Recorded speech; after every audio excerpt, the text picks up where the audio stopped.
Hi అండి, బాగున్నారా? ఎలా ఉన్నారు అందరూ?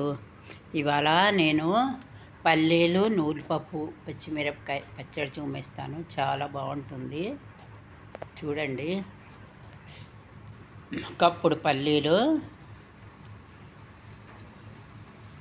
అరకప్పుడు నువ్వులు, సరిపడా పచ్చిమిరపకాయలు, కరివేపాకు, ఆవాలు, జీలకర్ర, ఎండుమిర్చి పోపుకి. ఇప్పుడు మూగుడు పెట్టాను. కొంచెం నూనె వేస్తాను, సరిపడా నూనె వేసాను, కొంచెమే పల్లీలు వేచడానికి. వేడెక్కింది, ఇప్పుడు పల్లీలు వేస్తాను. వేసాను పలుకులు. అప్పుడు వేసి సిమ్లో మంచిగా వేస్తాను. సిమ్లో వేచాలి. వేచాక కొంచెం పచ్చిమిరపకాయలు కూడా వేస్తాను. ఇప్పుడు కొంచెం వేగాక ఇక పచ్చిమిరపకాయలు చాలా టేస్ట్గా ఉంటుందండి. ఇడ్లీలో, ఉప్మాలో, రొట్టెలో, అన్నంలో వేస్తే చేస్తే చాలా బాగుంటుంది. ఇక వేగింది కదా, దింపే ముందు నువ్వులు వేస్తాను. ఇది వేగాక ఇప్పుడు నువ్వులు వేస్తాను. నువ్వులు వేసి వెంటనే కలిపి దింపడమే, మాడితే బాగుండదు.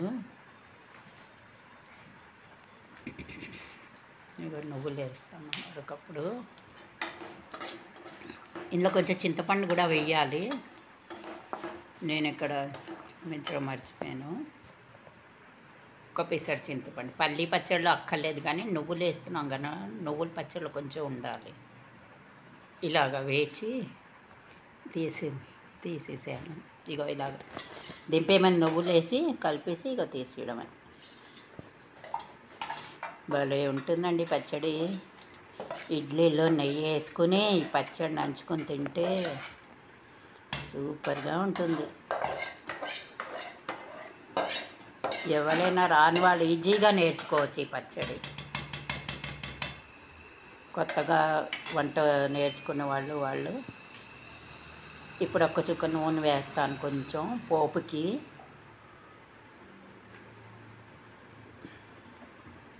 ఇప్పుడు ఇందులో పోపు వేస్తాను. ఆవాలు, జీలకర్ర, మిరపకాయలు.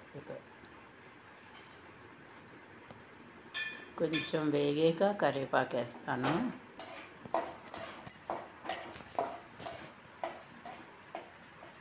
ఒక పీస్ కరివేపాకు వేస్తాను. కొంచెం వేగాక ఇంగు కూడా వేస్తాను. అది ఇంగువ గుమగుమలాడుతుందండి పోపు. పచ్చళ్ళలో వేస్తే భలే ఉంటుంది. ఇడ్లీ, దోశ, ఉప్మా, అన్నం, పెసరట్టు అన్నిట్లో చాలా బాగుంటుంది. ఇక చల్లారింది కదా, ఈలోపు ఇది కొంచెం ఉప్పు వేస్తాను. సరిపడా చింతపండు చూపించలేదు కదా, అందుకు వేసి కడిగేసి వేసేటప్పుడు నేను చింతపండు వేయాలి, కొంచెం వేస్తాను.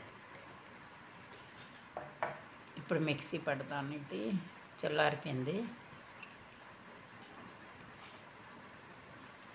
మెత్తగా రుబ్బేయాలి.